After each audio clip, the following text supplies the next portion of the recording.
Régis s'est laissé enfermer dans le pub. Il attend maintenant que les bruits se soient dissipés et il sort de sa cachette. Il n'est pas très rassuré, dans le noir, il y va à tâtons, il repère le bar, il sait que derrière le bar il y a une torche. Il finit par la trouver et il l'allume. Ça fait des ombres autour de lui, ça lui fout les chocottes. On est quand même dans le musée de Sherlock Holmes. Il y a des fantômes. Lui, ce qui l'intéresse, c'est le KGB. Le KGB où il a vu Manolo, qui essayait de sortir quelque chose, de cacher quelque chose. Enfin, il a paru gêné. Et Régis a envie d'en savoir plus.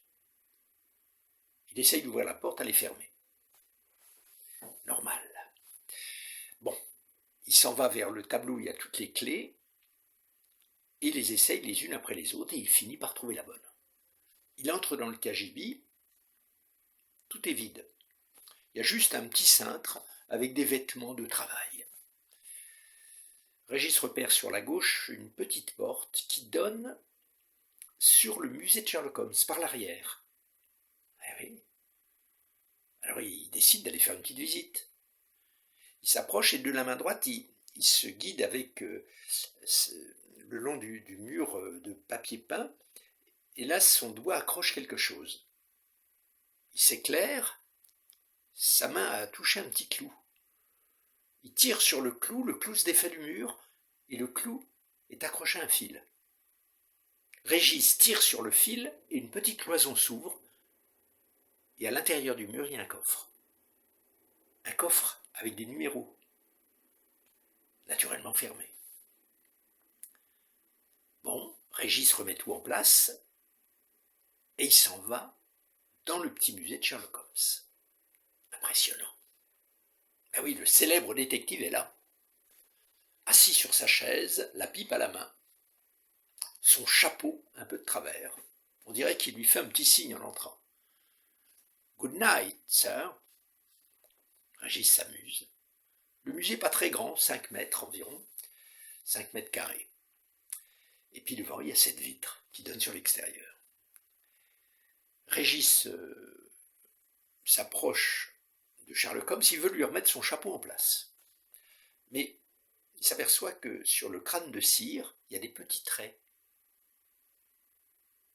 Et puis sur le chapeau, il y a un petit trait aussi. C'est-à-dire qu'on peut incliner le chapeau à différents endroits, comme si on pouvait ou voulait indiquer quelque chose à quelqu'un qui se trouve en face, en fonction de l'inclinaison du chapeau.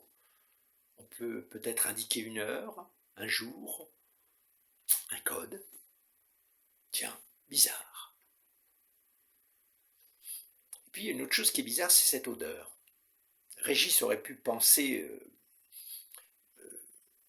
trouver une odeur de naphtaline ou de poussière, mais non, ça sent, c'est un parfum qu'il a l'impression de connaître.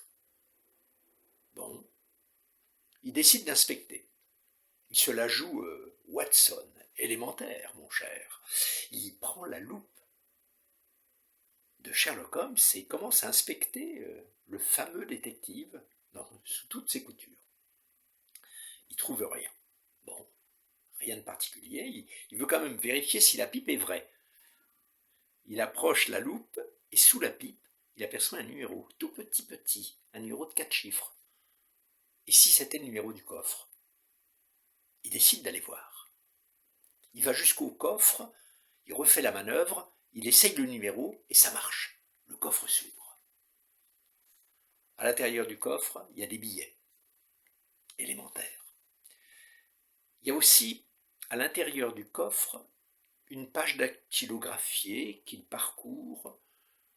Je m'engage à verser 500 livres sterling à M. Woods, Gary, pour rembourser la somme que je lui dois, signé José Garcia. Bien sûr, c'est écrit en anglais, je vous traduis. José Garcia. José, tiens, José. Régis a bien l'impression qu'il s'appelle Garcia de son nom. Ça, c'est étrange.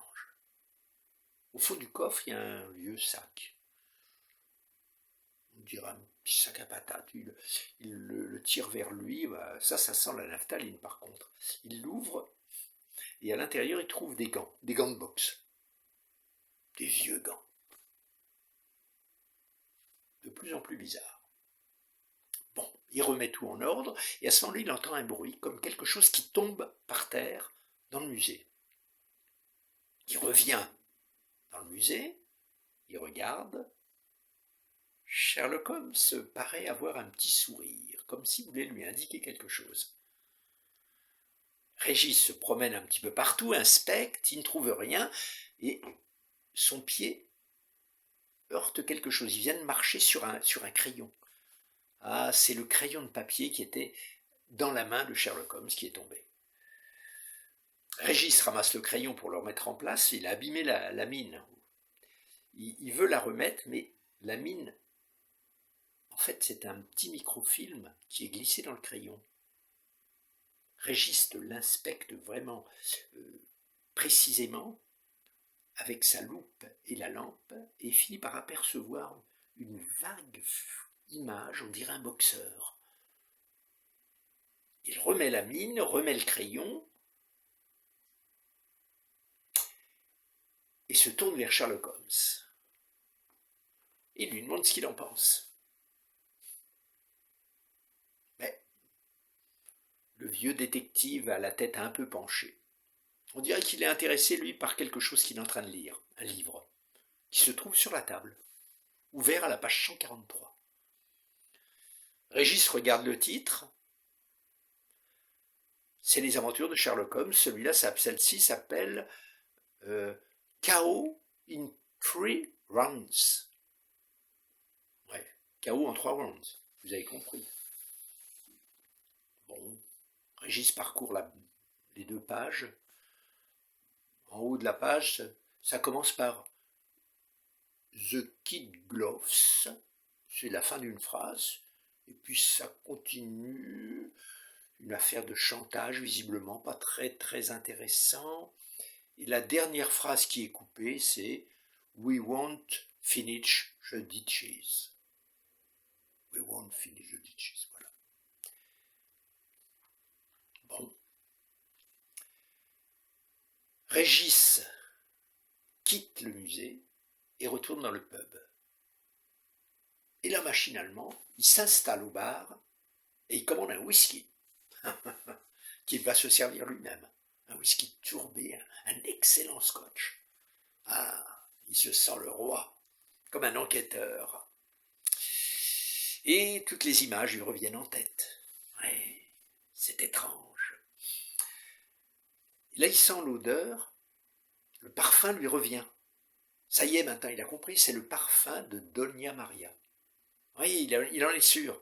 C'est d'ailleurs à cet endroit où il est assis qu'elle vient souvent s'asseoir, quand elle est un peu tranquille dans son service. C'est peut-être elle qui s'occupe de faire le ménage du petit musée, à moins qu'elle y fasse quelque chose de plus mystérieux. Régis ressasse les mots dans sa tête. The Kid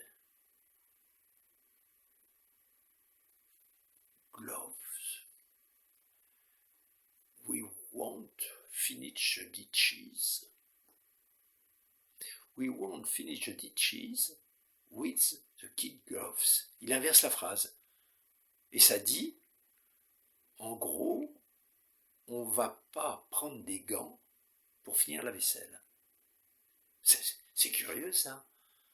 On ne va pas prendre des gants pour finir la vaisselle. Dans un endroit où on fait la vaisselle, et après toutes ces histoires de gants, de boxe, de boxeurs, ça lui paraît vraiment étrange. Il se dit qu'il y a des faux semblants dans toute cette histoire. Il y a des faux semblants, ou alors c'est lui qui a trop de faux semblants dans sa tête, trop de faux fuyants. Il pense à sa vie. Il se dit, mais qu'est-ce qu'il fait là? Et lui aussi, il ne sait pas où sont les choses de sa réalité.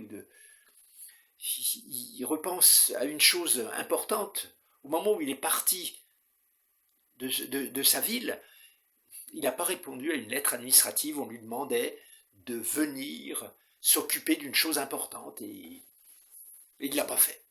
Et maintenant qu'il n'a pas de sous, il se dit que ça serait un moyen de s'enrichir un petit peu. Il en est dans ses réflexions, tout promène dans sa tête,